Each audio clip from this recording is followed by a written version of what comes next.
que vive pela fé, justificada por Jesus. Chama a existência as coisas que não são, crê no poder de Deus, não vive pela emoção.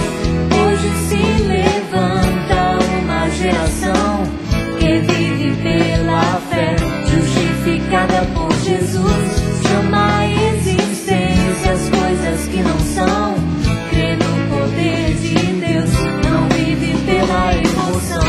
Geração da fé, geração que crê, vê o impossível acontecer. Geração da fé, geração que crê, vê o impossível acontecer. Quantos fazem parte dessa geração?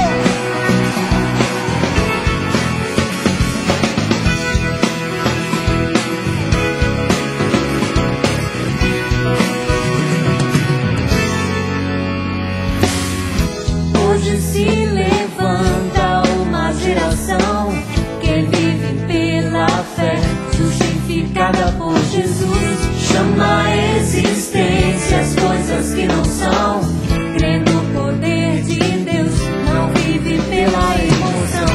Geração da fé, geração que crê, e vê o impossível acontecer.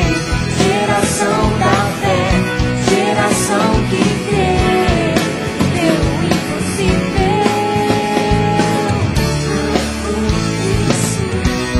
Sou justo e vivo pela fé, posso